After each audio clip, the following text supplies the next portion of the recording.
ఈనాటి మన గోదావరి సంగమ కార్యక్రమానికి ప్రధాన వక్తగా వచ్చేసినటువంటి పరమ పూజ్య మోహన్ భాగవత్ జీని బౌద్ధిక కార్యక్రమాన్ని తీసుకోవాల్సిందిగా కోరుతున్నాం.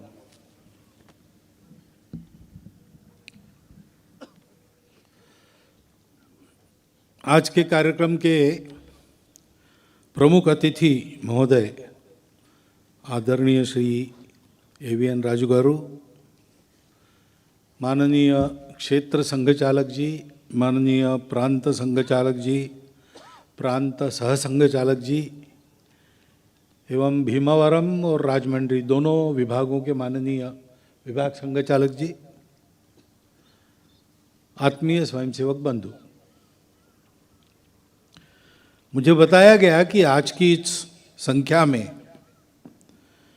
बहुत बड़ा प्रमाण संघ में नए आए हुए स्वयंसेवकों का है. अगर ऐसा है तो आज आपने जो यहाँ शारीरिक प्रदर्शन किया वो बहुत अच्छा किया, यानी आपने उसके लिए परिश्रम किया है, मेहनत की है, और इसलिए जो स्थिति थी और सांघिकता थी वो वास्तव में नए आए हुए स्वयंसेवकों के द्वारा किया गया उत्कृष्ट प्रदर्शन ऐसा है. प्रदर्शन ये हम क्यों करते हैं, हम इतनी मेहनत क्यों करते हैं? तो हमको एक काम करना है, उस काम के बारे में विचार करना, क्योंकि अपने सारे कार्यक्रम हैं, शारीरिक कार्यक्रम, बौद्धिक कार्यक्रम, हम समाज के लिए कई प्रकार के काम करते, उन सबका एक लक्ष्य है, उसके बारे में आज हमको विचार करना है. ఇతర సంఘ పెద్దలు, ఆత్మీయ స్వయంసేవక బంధువులారా, ఈరోజు కార్యక్రమంలో అనేక మంది కొత్తవారు ఉంటున్నారని చెప్పేసి పాల్గొంటున్నారని చెప్పేసి తెలిసింది. అలా అయితే ఈరోజు మీరు చేసినటువంటి శారీరక ప్రదర్శనల యొక్క స్థితి చాలా బాగున్నట్టు, దానికోసం అని చెప్పేసి చాలా కష్టపడి ఉంటారు, చాలా అభ్యాసం చేసి ఉంటారు.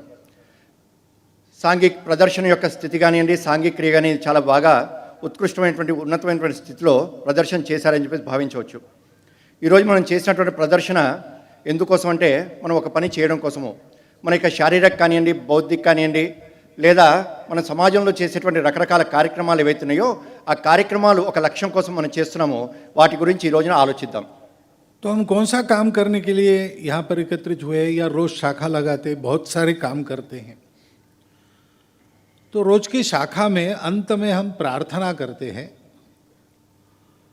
उसमें हम सबको मिलके क्या करना है, हमारा संकल्प क्या है, उसका हम रोज उच्चारण करते हैं. विजेत्री चन संहता कार्य शक्ति विधायास्य धर्मस्य संरक्षणम परम वैभवम नेतुमेतत् स्वराष्ट्रम समर्था भवतु.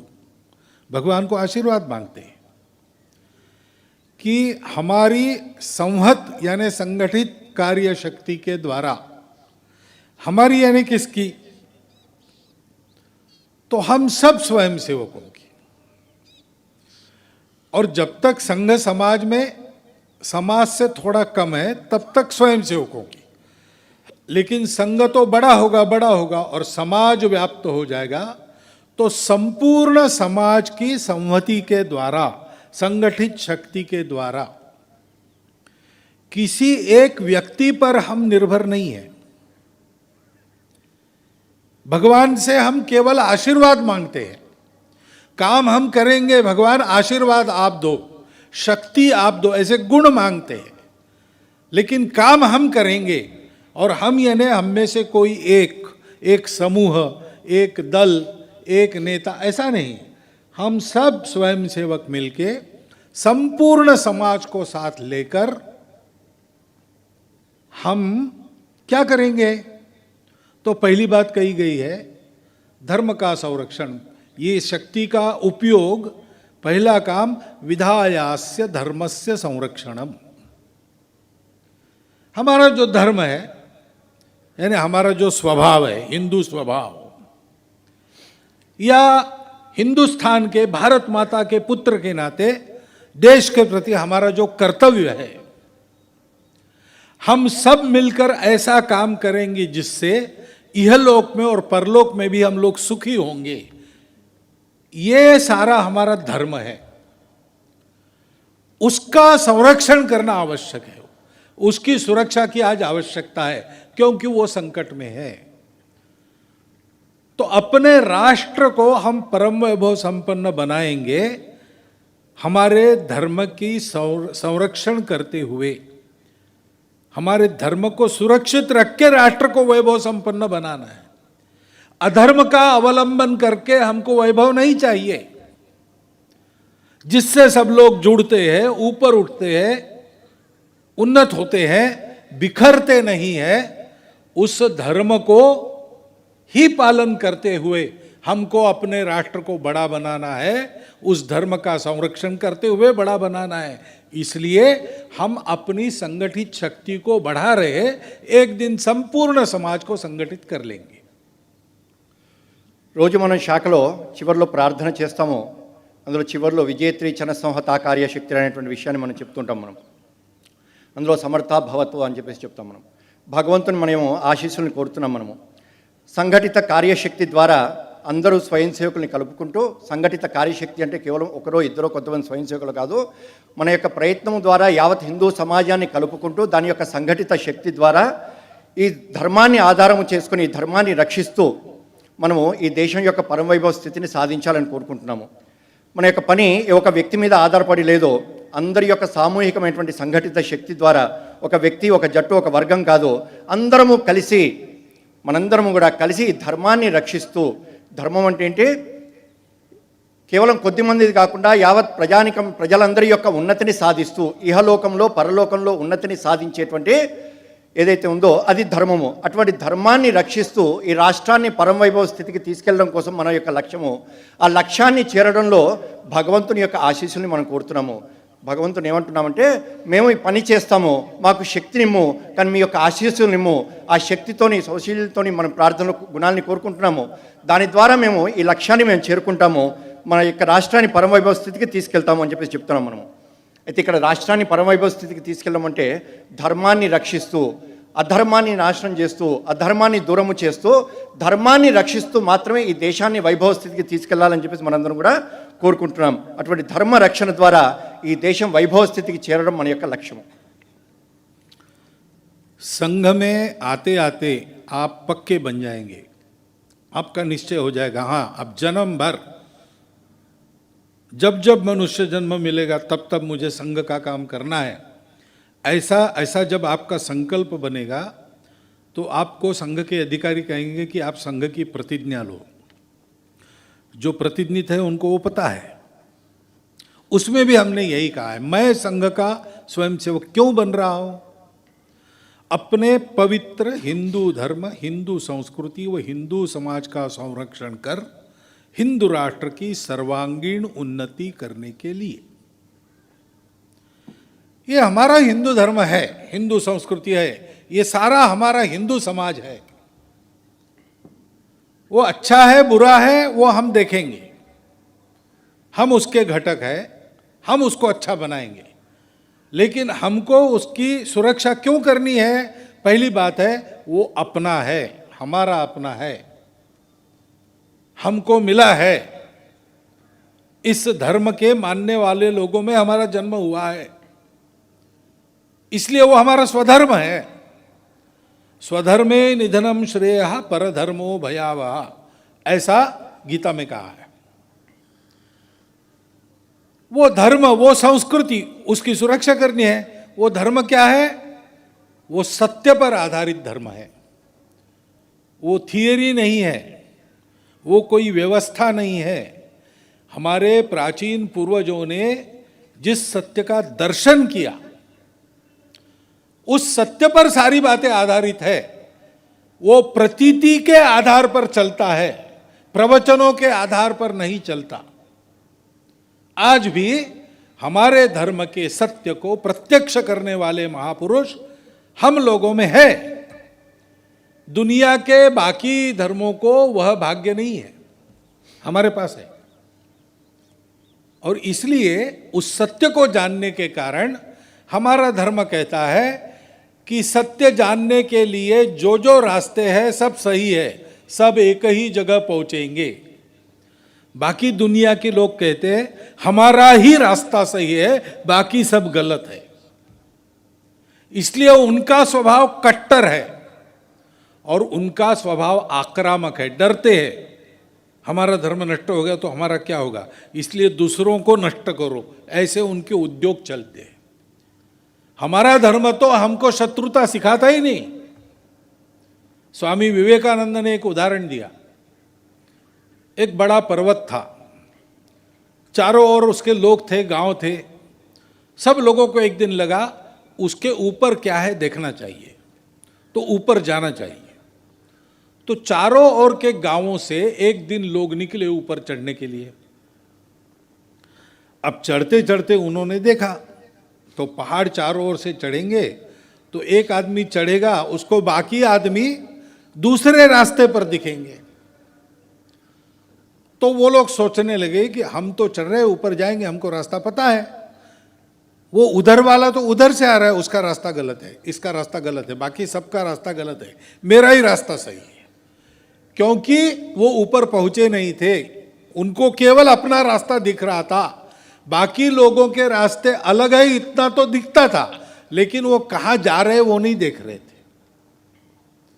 एक व्यक्ति ऊपर पहुंचा शिखर पर, उसने शिखर से नीचे देखा तो उसको ध्यान में आ गया चारों दिशाओं से नीचे से आने वाले लोग एक ही जगह पहुंचने वाले हैं।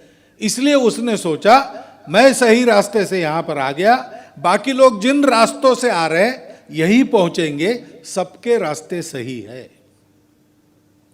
हमारे पूर्वजों ने उस सत्य को प्राप्त कर लिया, वो ऊपर पहुंच गए और इसलिए वो जानते हैं कि रास्ता कोई भी हो सब एक जगह पहुंचेंगे। रुचि नाम वैचित्र्यात रुजु कुटिल नाना पथयुताम नृणामेको गम्यस्त्वमसि पयसाम अर्णव। सीधी टेढ़ी चलती हुई चारों दिशाओं से नदियां निकलती है और चलती है, जाती कहां है, एक ही सागर में जाती है। लेकिन बाकी लोगों को यह पता नहीं, इसलिए उनको उद्योग चलते हैं अन्य धर्मों पर आक्रमण करने के, मतांतरण करने के। हमारे शास्त्रों में तो मतांतरण विषय ही नहीं था, क्योंकि आवश्यकता नहीं, सबके रास्ते सही है, कोई जल्दी पहुंचेगा कोई देर से पहुंचेगा, किसी को बदलने की जरूरत नहीं है। लेकिन बाकी लोग ऐसे नहीं है, वो मानते कि सबको बदल के हमारे रास्ते पर लाएंगे। तो बाय हुक और क्रूक, जोर जबरदस्ती, लालच, मजबूरी का फायदा उठाना, सब उपयोग करके वो बदलने का प्रयास करते। हमारे देश में भी ऐसे उद्योग चलते हैं और इसलिए हमारे इस सबको स्वीकार करने वाले उदात्त उदार, किसी को न बदलने वाले धर्म को उसके सुरक्षा की आवश्यकता है। ऐसे लोभ लालच जबरदस्ती से जिनको ले गए, मजबूरी का फायदा उठाकर जिनको बदल दिया, और भगवान तो दिया नहीं, संस्कार भी ले लिए, छीन लिए, कुसंस्कारों में पड़े, ऐसे अपने पीड़ित बंधुओं को हमको वापस फिर से लाना भी पड़ेगा। यह हमारा कर्तव्य है। लेकिन यह काम समाज को मिलकर करना होता है। समाज में कोई एक समूह इसको करेगा तो यह होगा नहीं। लोग जाएंगे नहीं तो बाकी समाज को उनको पकड़ के रखना पड़ेगा।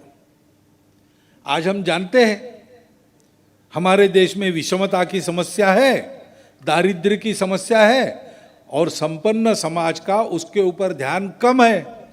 तो कई बंधु तो हमारी उपेक्षा के कारण ही जाते हैं। अपना धर्म जो सब में भगवान देखता है, उस धर्म को मानने वाले हम अपने इस दरिद्र नारायण को नारायण नहीं मानते, उसकी सेवा नहीं करते। और इसलिए अपने धर्म संस्कृति की सुरक्षा हमको करनी है, बाहर के संकटों से करनी है। उसके साथ साथ हमको स्वयं को सच्चे अर्थ में धर्मनिष्ठ, संस्कृति निष्ठ बनाना है। और इस धर्म से दूर जा रहे अपने बंधुओं को फिर से निकट लाना है, अपनाना है, उनकी सेवा करनी है, सुख दुख में उनका साथी समाज है, ये उनको बताना है, ये विश्वास उनको दिलाना है। ఆ విధంగా మన మనస్సులో చిట్ట చివరి శ్వాస వరకు కూడా సంఘ పని చేయాలి అనేటువంటి ఆలోచన కలిగినప్పుడు మన యొక్క సంఘ పెద్దలు మనం గుర్తించి ప్రతిజ్ఞ ఇస్తారు. మనకి ప్రతిజ్ఞ వ్యక్తిగతంగా చేస్తాము. అందులో మన యొక్క పవిత్ర హిందూ ధర్మమును, హిందూ సంస్కృతిని, హిందూ సమాజంను సంరక్షించి హిందూ రాష్ట్రం యొక్క వైభవ స్థితి సాధించడానికంటూ చెప్తాం మనం. కానీ మనము మన యొక్క దేశం యొక్క, మన యొక్క ధర్మం యొక్క సంరక్షణ దాని గురించి ప్రతిజ్ఞ చేస్తాము. ఆ ప్రతిజ్ఞని మన యొక్క ఆచరణ రూపంలోకి తీసుకొస్తాం మనము. ఇక్కడ మనం అందరం కూడా మన యొక్క ధర్మంలో ఉండేటువంటి ఏవైనా ఆచరణలో ఉండేటువంటి లోటుపాట్లను సరిచేసుకుంటూ దాని యొక్క సురక్ష కోసం మనం ఆలోచించడము. ఎందుకోసం ఆలోచిస్తాము? అది మనది. అది నేను ఇటువంటి శ్రేష్టమైనటువంటి హిందూ ధర్మంలో పుట్టినటువంటి హిందువుని నా యొక్క స్వధర్మాన్ని నేను ఆచరించాలి, నేను రక్షించాలి అనేటువంటి భావన మన మనస్సులో కలుగుతుంటుంది. భగవంతుడు శ్రీకృష్ణుడు గీతలో చెప్పాడు, స్వధర్మే నిధనం శ్రేయ అని చెప్పేసి, పరధర్మో భయావహ అని చెప్పేసి చెప్పాడు. మన ధర్మంలో ఏ చిన్న లోటుపాట్లు ఉన్నప్పటికీ కూడా మనది అనేటువంటి భావన మన మనస్సులో కలగాలి. పరధర్మం అనేటువంటిది అది భయంకరమైనటువంటిది, అది భగవంతుడు చెప్పాడు. కానీ మన యొక్క ధర్మము దీన్ని ఆచరిస్తూనే అవసరమైనటువంటి లోటుపాట్లు చేసుకోవడము, ఆ విధంగా ఉండేటువంటి ఆచరిస్తున్నటువంటి వ్యక్తులందరినీ కూడా సంఘటితపరచడము, ఇది మనందరి యొక్క బాధ్యత. ఇది ప్రాచీన కాలంలో మన యొక్క పూర్వీకులు ఎవరైతే ఉన్నారో ఇది దర్శించారు. ఇవి కొన్ని సిద్ధాంతాలు కాదు, ఇది మన ధర్మం అనేటువంటిది. మన యొక్క ధర్మము మన యొక్క పూర్వీకులు ఋషులు తమ యొక్క సత్య శోధన ద్వారా దర్శించినటువంటి సత్యాన్ని ప్రవచించారు. దాన్ని మనం ఆచరణ రూపంలోకి తీసుకొస్తున్నారు, దాన్ని మనం ఆచరిస్తున్నాం మనము. కాబట్టి కేవలం దీన్ని చెప్పడం మాత్రమే కాదు, ఈ ధర్మాన్ని ఆచరించవలసినటువంటి బాధ్యత కూడా ఉంది.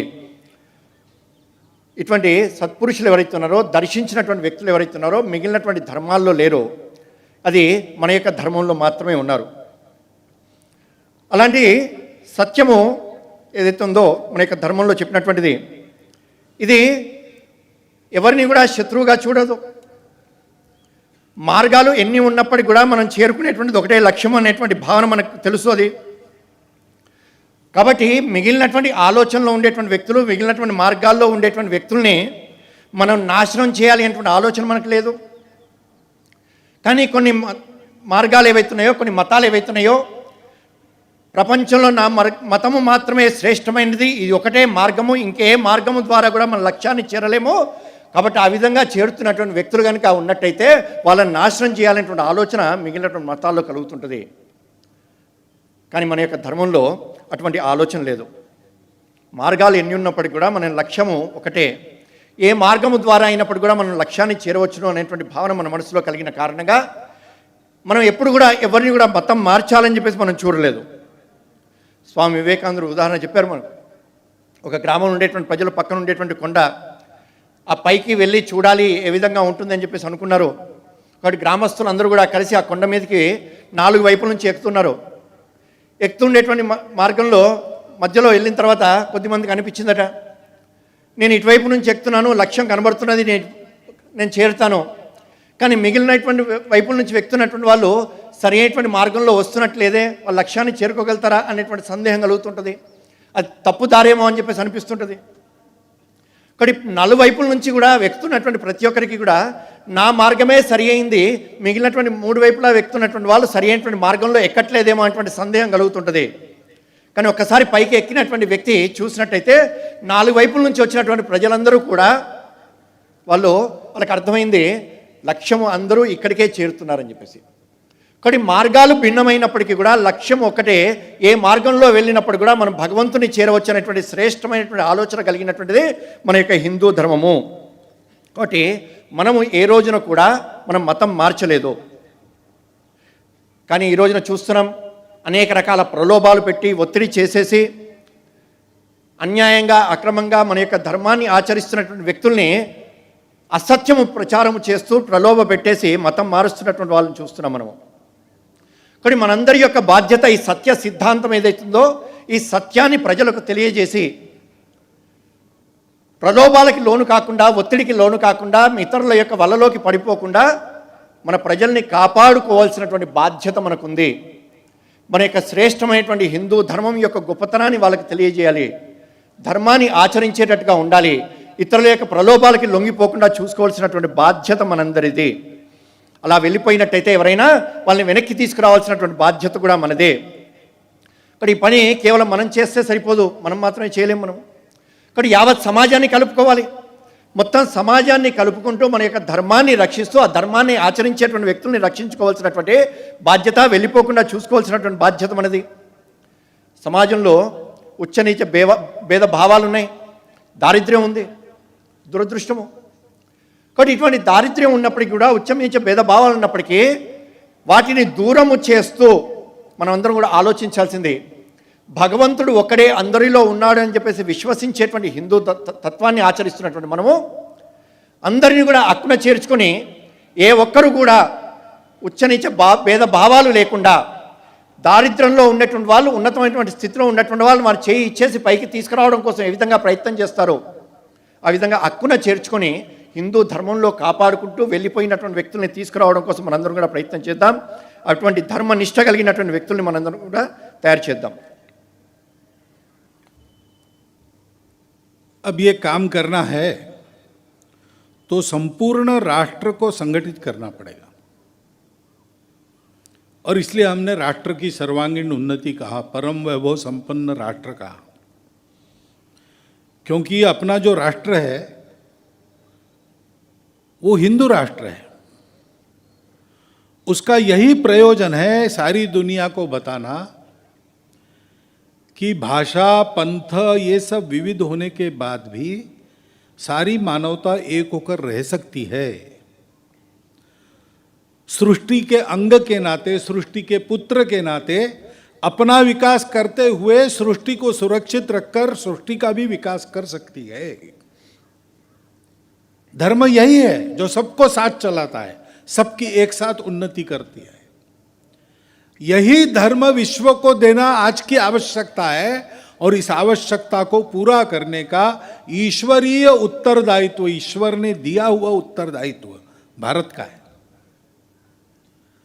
और इसलिए अपने हिंदू धर्म के 4 जो शाश्वत मूल्य है, सत्य, करुणा, शुचिता यानी पवित्रता, और तपस्या, परिश्रम, इसके आधार पर चलने वाली हिंदू संस्कृति को लेकर हमको एक होना है. वही हमको जोड़ती है. हमारे देश में भी भाषा, भूषा अलग अलग है. अभी गीत में आपने सुना, वो सब अलग अलग होने के बाद भी हम सबका भाव एक है, इसलिए हम सबका स्वभाव एक है. संस्कृति हमारे सबके सामाजिक स्वभाव को कहते हैं. वो हमारा स्वभाव क्या है? सत्य का है. यानी क्या है? सब में भगवान है, सब एक ही से निकले हैं, और इसलिए विविधता का स्वीकार करो, उसको लेकर झगड़ा मत करो. और सब में एक ही है तो सब अपने हैं, कोई पराया नहीं. हमको अपने स्वार्थ के लिए जीवन नहीं जीना है, उपभोग के लिए जीवन नहीं जीना है, अपनों के लिए जीवन जीना है. मानव हित के लिए, समाज हित के लिए, राष्ट्र हित के लिए, हिंदू हित के लिए अपने स्वार्थ का त्याग करना है. आवश्यकता है तो प्राण भी देने हैं. यही धर्म है. उस धर्म का आचरण हमको संस्कृति सिखाती है. वो संस्कृति हम सबको जोड़ती है.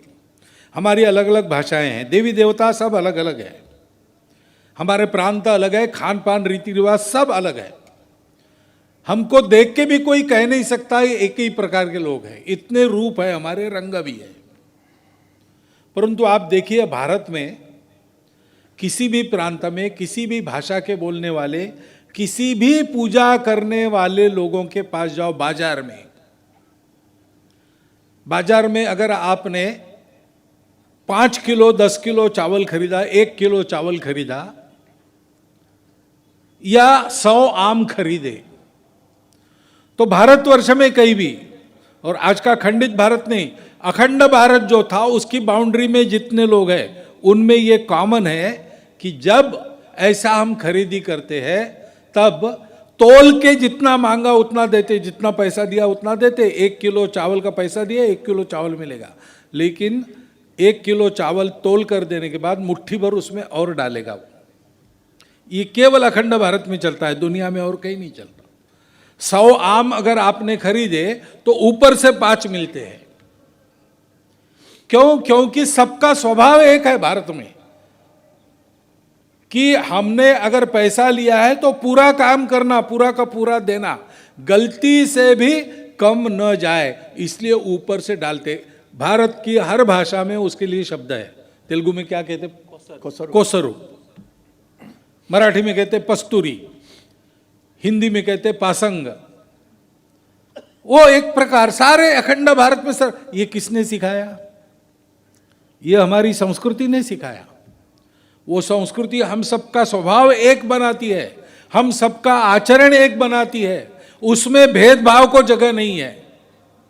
धर्म संस्कृति के नाम कर भेदभाव करना बिल्कुल गलत बात है, क्योंकि हमारे शास्त्रों में वो नहीं है। ऐसा धर्माचार्यों ने 1972 में उडुपी में बता दिया है।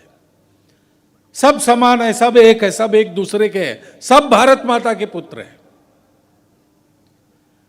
ऐसा हमको जोड़ने वाला क्या है? वो हमारी संस्कृति है, सनातन संस्कृति है, प्राचीन संस्कृति है, भारत की संस्कृति है, इसलिए भारतीय संस्कृति है। उसी को लोग हिंदू संस्कृति कहते हैं। वो हिंदू संस्कृति हम सबको जोड़ती है। वो भारत माता, उसकी भक्ति हम सबको जोड़ती है।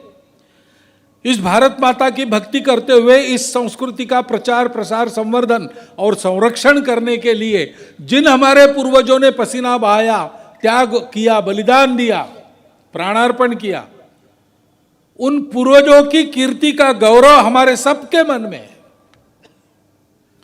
अभी आजादी के 75 वर्ष चल रहे हैं, सारे भारत के वीरों के नाम है उसमें। अल्लूरी सीताराम राजू जी का भी नाम आ गया है। वो रहने वाले आंध्र के हैं, पूरे भारत में उनका नाम जाएगा, क्योंकि भारत माता सबकी एक है। और भारत माता के लिए त्याग बलिदान करने वाले सब पूर्वज हमारे आदर्श है। हम उनके वंशज हैं। आज हमारी भाषा क्या है, आज हमारी पूजा क्या है, आज हम कहाँ रहते हैं, इसका कोई मतलब नहीं। हम भारत के पुत्र हैं, भारतीय पूर्वजों के वंशज हैं, हिंदू संस्कृति को मानकर चलने वाले लोग हैं। इसलिए हमारा हिंदू राष्ट्र है। इस राष्ट्र को संगठित और सर्वांगीण उन्नत स्वरूप में खड़ा करते हुए देश की, समाज की समस्याओं को तो दूर करना ही है, दुनिया की समस्याओं से दुनिया को राहत दिलानी है। अब ये काम करना है तो ये काम करने वालों को पहले ऐसा बनना पड़ेगा। यानी ये समाज, हिंदू समाज को सिखाने के पहले आपको, हमको ऐसा बनना पड़ेगा, तभी काम होगा। ఇది హిందూ రాష్ట్రం, ఇది భాషలు వేరైనా మన యొక్క ఆహారపు అలవాట్లు వేరైనప్పటికీ మనందరం కూడా ఒకటిగా జీవించగలము. మనం ఆ విధంగా ఒకటిగా జీవిస్తూ, ఒకటిగా ఆలోచిస్తూ, ఒకటిగా జీవిస్తూ మన యొక్క సృష్టిని, మన యొక్క రాష్ట్రాన్ని, ధర్మాన్ని కాపాడుకోవాలి. మన యొక్క ధర్మము అందరి యొక్క ఉన్నతిని కోరేది, కేవలం కొద్ది మంది మాత్రమే కాదు, యావత్ ప్రపంచం మొత్తం యొక్క ఉన్నతిని కోరేటువంటిది. కాబట్టి అటువంటి ఆ ఉన్నతిని సాధించడము మనందరి యొక్క బాధ్యత. కాబట్టి ప్రపంచం మొత్తం యొక్క యావత్ మానవాళి యొక్క ఉన్నతిని సాధించడం మనందరి యొక్క బాధ్యత. కాబట్టి హిందుత్వంలో ఉండేటువంటి 4 ప్రధానమైనటువంటిది సత్యము, కరుణ, పవిత్రత, పరిశ్రమ, తపస్సు అంటే పరిశ్రమ, కష్టపడడం. కాబట్టి దీని ఆధారంగా హిందూ మొత్తాన్ని కూడా కలుపుతూ మన యొక్క వేష భాషలు వేరైనప్పటికీ కూడా అందరం ఒకటే అనేటువంటి భావాన్ని మన మనస్సులో తీసుకుని రావాలి. మన యొక్క స్వభావంలో ఆ విధంగా మన యొక్క ఆలోచనలో, హిందూ ఆలోచనలో అందరిలో భగవంతుడు ఉన్నాడు అని చెప్పేసి మనం నమ్ముతున్నాం. కాబట్టి సృష్టి మొత్తం కూడా భగవంతుని యొక్క తత్వంతో నిండి ఉంది. కాబట్టి మన యొక్క భాషలు, వేషము ఇవన్నీ వేరైనప్పటికీ, కులాలు వేరైనప్పటికీ కూడా, కాబట్టి ప్రకృతిలో ఉండేటువంటి వైవిధ్యం ఏదైతుందో ఆ వైవిధ్యాన్ని చూస్తున్నప్పటికీ కూడా మనలో అంతర్లీనంగా ఉండేటువంటి ఒకటి అనేటువంటి భావన ఏదైతుందో దాన్ని స్వీకరించాలి మనం. కాబట్టి మన యొక్క స్వార్థాన్ని వదిలిపెట్టి యావత్ హిందూ సమాజం కోసం, మానవ సమాజం కోసము మనం జీవించాల్సి ఉంటుంది. హిందూ రాష్ట్రం యొక్క హితం కోసం జీవించాలి, అవసరమైతే ప్రాణాలని అర్పించాలి, ఇవ్వాలి. అదే మన యొక్క ధర్మం నేర్పినటువంటిది. ధర్మము ఆచరణ ద్వారా కాపాడబడుతుంది. అటువంటి ధర్మ ఆచరణే మన యొక్క సంస్కృతి రూపంలో ప్రతిబింబిస్తుంటుంది. కానీ ఇన్ని రకాల వేషాలు భాషలు వేరైనప్పటికీ అందరము ఒకటే.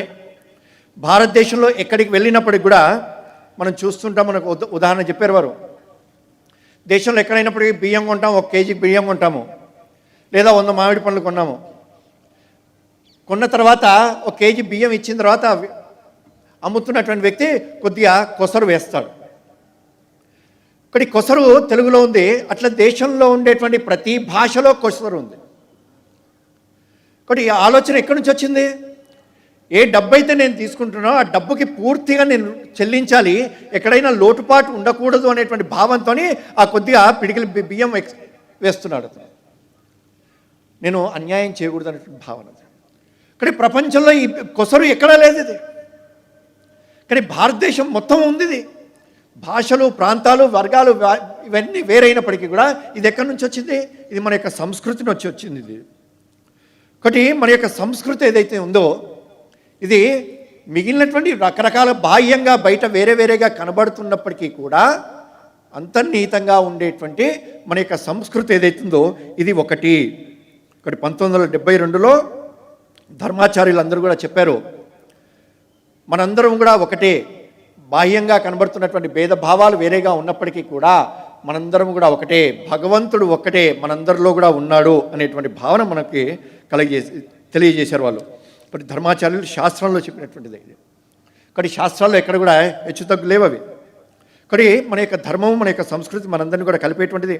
ఒకటి దాన్నే సనాతన ధర్మం అన్నాము, భారతీయ ధర్మం అన్నాము, ఈ రోజున హిందూ ధర్మం అని చెప్పేసి కూడా చెప్తున్నాం మనం.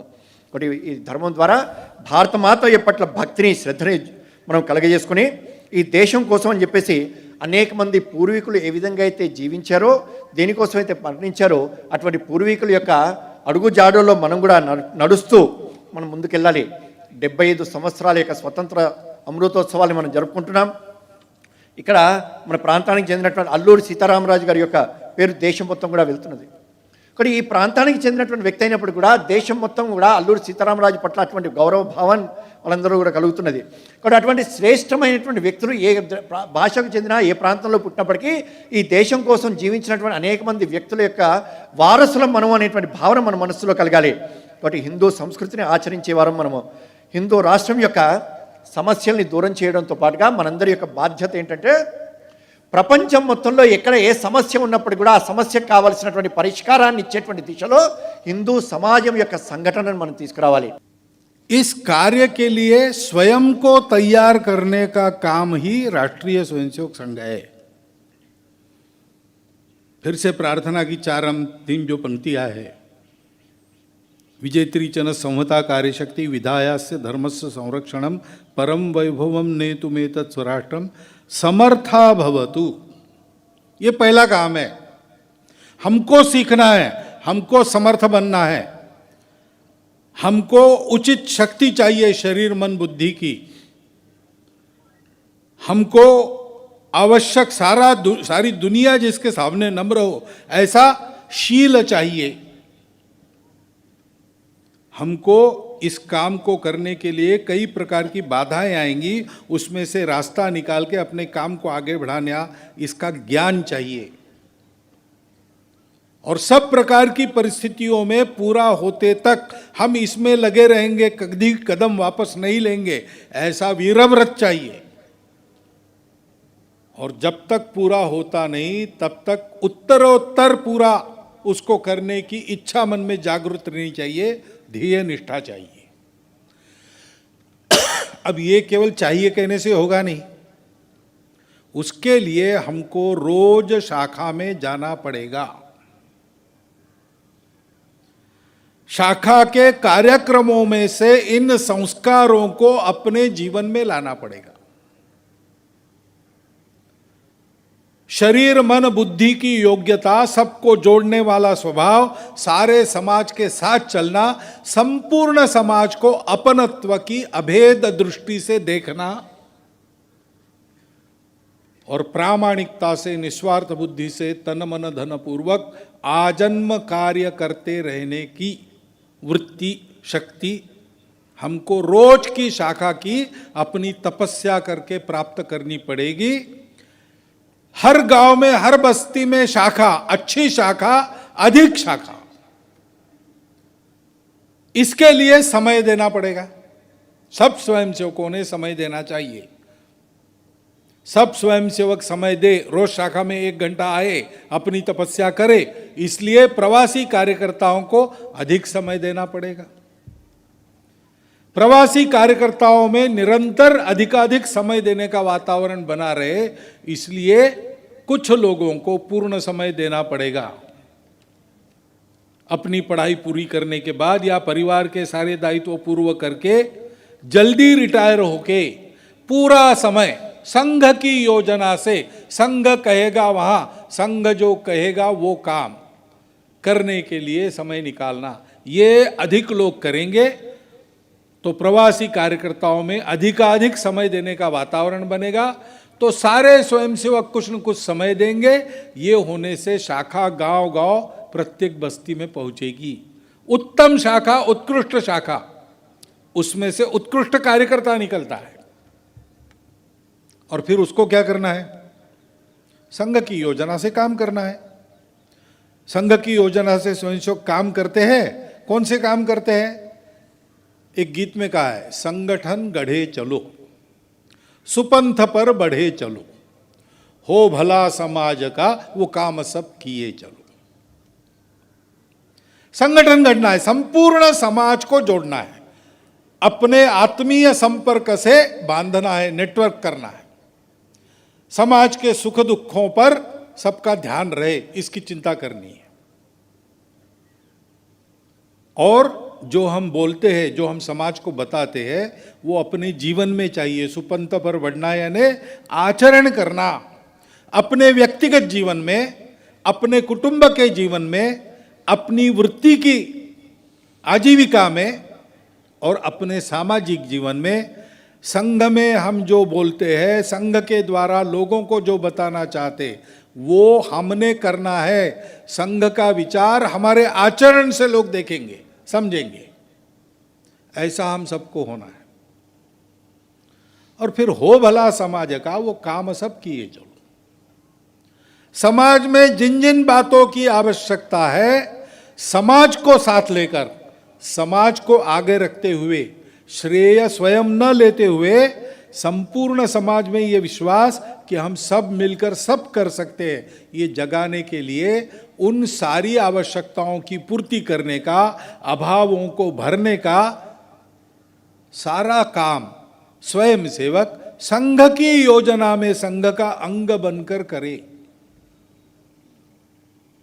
आज ये हम कर सकते हैं। संघ का विशाल स्वरूप अपने सामने है।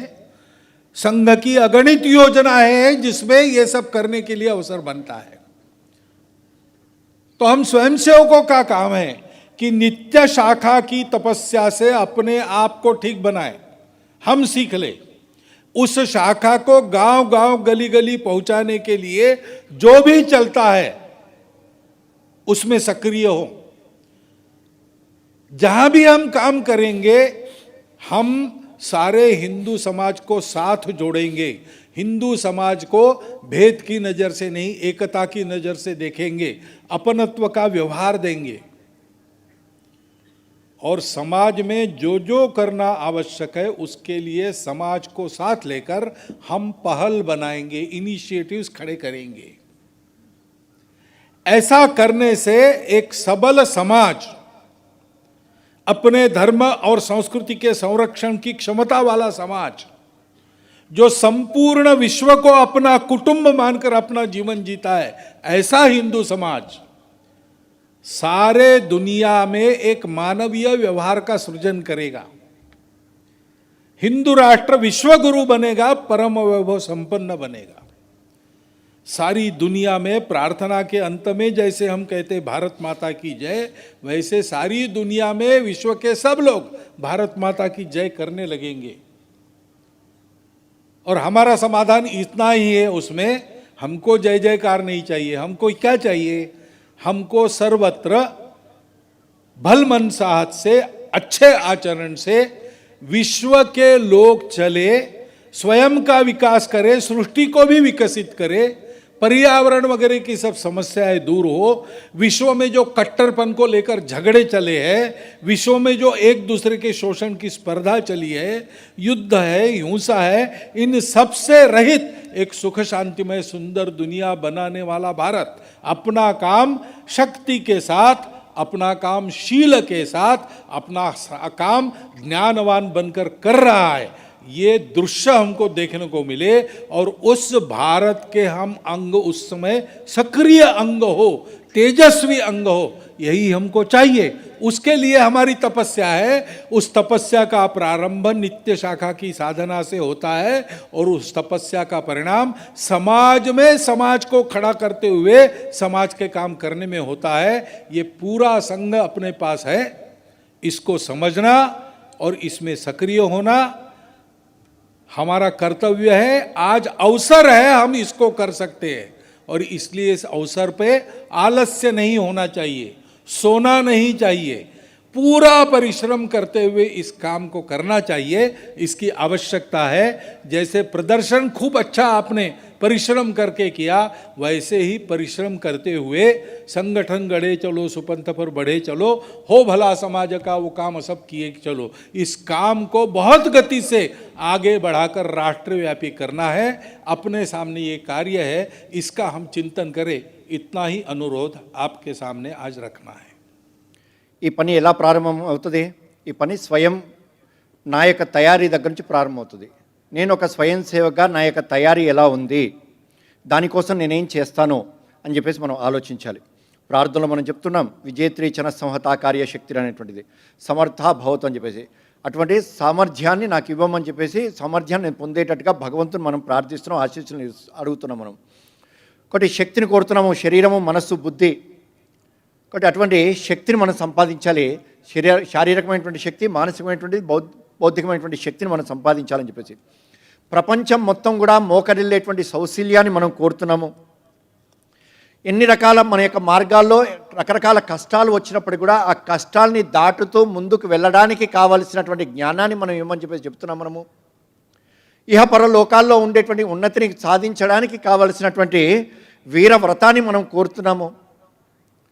మన యొక్క లక్ష్యము అనేక సంవత్సరాలు పనిచేస్తున్నప్పటికీ కూడా అనేక రకాల ఆకర్షణలు, ఒత్తిళ్లు, ప్రలోభాలు ఇవన్నీ ఉన్నప్పటికీ కూడా మన యొక్క ధ్యేయం పట్ల అచంచలమైనటువంటి నిష్ఠతోనే దాన్ని చేరేట కోసము కావలసినటువంటి ధ్యేయ నిష్ఠను మనం కోరుతున్నాం. మనము ఈ విధంగా ఈ 5 గుణాలని మనం కోరుతున్నాం. మనము ఇది కోరితే సరిపోదు, ఈ సంస్కారాన్ని మనం పొందుతాం. మనము కాబట్టి శరీరము, మనసు, బుద్ధి యొక్క వికాసము, దానితో పాటుగా అందరితో పాటు కలిసి పనిచేసేటువంటి అలవాటు, మనం అందరం కలిసి పనిచేయడంతో పాటుగా సమాజం మొత్తాన్ని కూడా కలిపేటువంటి అలవాటు, ఇది మన యొక్క శాఖల ద్వారా మనకు లభ్యమవుతుంది. అటువంటి గుణాన్ని మనం సంపాదించిన తర్వాత ఈ శాఖా కార్యక్రమాన్ని అనేక గ్రామాల్లోకి, అన్ని బస్తీల్లోకి మనం తీసుకెళ్లవలసినటువంటి అవసరం ఉంది. దీనికోసం మనందరం కూడా సమయం ఇవ్వాలి, దీనికోసం సాధన చేయాలి, తపస్సు చేయాలి. ఒకటి స్వయం సేవకులందరం కూడా నిత్య సాధనా కేంద్రమైనటువంటి శాఖలో పాల్గొనడం కోసము కొంత సమయాన్ని ఇవ్వడం కోసం మనం దృష్టి పెట్టాలి. ఒకటి బాధ్యత ఉండేటువంటి కార్యకర్తలందరం కూడా ఇప్పటి నుంచి కాస్త ఎక్కువ సమయాన్ని ఇవ్వాలి. సంఘ శాఖల్ని, సాధనా కేంద్రాలని గ్రామంలో బస్తీలో వెళ్ళడం కోసం మనం సమయం ఇవ్వాలి. ఒకటి పూర్తి సమయము సంఘం ఏమి చెప్తే అది మన యొక్క బాధ్యతల్ని అప్పజెప్పేసి, ఎవరికైతే అన్ని బాధ్యతలు పూర్తయ్యాయో అవసరమైతే 2 సంవత్సరాలు 3 సంవత్సరాల ముందే మనము వాలంటరీ రిటైర్మెంట్ తీసుకొని మిగిలినటువంటి ఇంట్లో ఉండేటువంటి బాధ్యతలను అప్పచెప్పి సంఘ యొక్క యోజనలో భాగంగా సంఘం ఏమి చెప్తే అది, సంఘం ఎక్కడ చెప్తే అక్కడ ఆ పని చేయడానికి సిద్ధమయ్యేటట్టుగా మనందరం కూడా ముందుకు రావాలి. ఒకటి స్వయం సేవకులందరం కూడా ఈ సాధన ద్వారా కొంత పని చేయాలి. పర్యటన కార్యకర్తలందరూ కూడా ఇప్పటి నుంచి ఎక్కువ సమయాన్ని ఇవ్వాలి. కొద్దిమంది కార్యకర్తలము పూర్తి సమయాన్ని సంఘ యొక్క యోజనలో భాగంగా మనము ఇవ్వాలి. ఆ విధంగా ఉత్తమమైనటువంటి శాఖల ద్వారా ఉత్తమమైనటువంటి స్వయం సేవకుల యొక్క నిర్మాణం, కార్యకర్తల యొక్క నిర్మాణం జరుగుతుంది. వారి ద్వారా సంఘటన యొక్క నిర్మాణానికి ఆధారమైనటువంటిది ఆత్మీయత. ఆ ఆత్మీయతను పంచుతూ సంఘటన యొక్క నిర్మాణం చేసి అందరినీ కూడా పూర్తి హిందూ సమాజాన్ని కలుపుతూ అందరిపైన దృష్టి పెట్టి అందరినీ యొక్క ఇందులో భాగస్వాములు చేస్తూ అందరి యొక్క సుఖ దుఃఖాల్లో మనం భాగస్వాములమై అందరికీ ఆత్మీయతను పంచుతూ మన యొక్క సమాజాన్ని శక్తివంతం చేయాలి. దీని ద్వారా ప్రపంచంలో ఏ మార్పు అయితే మనం కోరుతున్నామో దాన్ని సాధించేటువంటి ప్రయత్నం చేయాలి. అయితే సమాజం ఎప్పుడు మనని ఆచరిస్తుంది, మనని చూస్తుంది, ఎప్పుడు మనని గౌరవిస్తుంది? మన యొక్క సిద్ధాంతాన్ని చూసి మనం చెప్పినటువంటి విషయాన్ని కాదు, మనం చెబుతున్నటువంటి విషయాన్ని మన యొక్క వ్యక్తిగతమైనటువంటి జీవితంలో ఆచరణ రూపంలో ఎంత తీసుకొచ్చాము, నా యొక్క కుటుంబ జీవితంలో ఏ విధంగా దీన్ని ఆచరిస్తున్నా, నేను నా యొక్క వృత్తిలో, వ్యాపారంలో, వ్యవసాయంలో దీన్ని ఏ విధంగా నేను ఆచరిస్తున్నాను. స్వయం సేవకుల యొక్క నిత్య శాఖ సాధన ద్వారా, తపస్సు ద్వారా అన్ని గ్రామాలు బస్తీలోకి వెళ్దాం. మనము యావత్ హిందూ సమాజాన్ని కలుపుదాము. సమాజం మొత్తము ఆ విధంగా మన యొక్క ప్రయత్నాల ద్వారా సంఘటిత సమాజమై ప్రపంచం మొత్తానికి కూడా సంపూర్ణ విశ్వాన్ని ఆ విధంగా ఒక కుటుంబం అనేటువంటి భావాన్ని కలిగేటట్టుగా మన యొక్క ప్రయత్నం ద్వారా జరగాలిది. దాని ద్వారానే మనం విశ్వగురు స్థానాన్ని మనం చేరగలుగుతాం. మనం ప్రార్థనలో చివరిలో చెప్తున్నాం భారత్ మాతాకి జై అని చెప్పేసి. ఇక్కడ ఆ విధంగా ప్రపంచం మొత్తం కూడా అటువంటి భావంలోకి తీసుకొచ్చేటట్టుగా భారత్ మాతకు జయగానం చేసేటట్టుగా మనందరం కూడా ప్రయత్నం చేయాలి. మనకు జై జై అక్కర్లేదు, ప్రపంచం మొత్తం కూడా భారతమాతను జయగానం చేసేటట్టుగా. జయగానం కూడా దేనికోసమో, భారతమాత కేవలం పేరులో ఉచ్చరించడం ద్వారా కాదు, మన యొక్క ఆలోచన ఏదైతుందో ఈ ఆలోచన ద్వారా దీన్ని స్వీకరించి తీవ్రవాదాన్ని దూరము చేస్తూ, శోషణని దూరం చేస్తూ, యుద్ధము ఇట్లాంటి వాతావరణాన్ని దూరం చేస్తూ, పర్యావరణాన్ని కాపాడుకుంటూ, లోటుపాట్ని దూరం చేసి యావత్ ప్రపంచంలో ఉండేటువంటి మానవాళి మొత్తం కూడా ఒక కుటుంబంగా జీవించేటువంటి శ్రేష్టమైనటువంటి ఆలోచన ఇస్తున్నటువంటి హిందూ ధర్మాన్ని ఆచరిస్తూ అవలంబిస్తూ ముందుకెళ్ళేటట్టుగా, మనతో పాటు కలిసి నడిచేటట్టుగా మన యొక్క శీలము ద్వారా, మన యొక్క ఆచరణ ద్వారా ఈ సమాజాన్ని సిద్ధము చేసి ప్రపంచం మొత్తంతో పాటు నడిచేటట్టుగా మనం అందరం ప్రయత్నం చేద్దాం.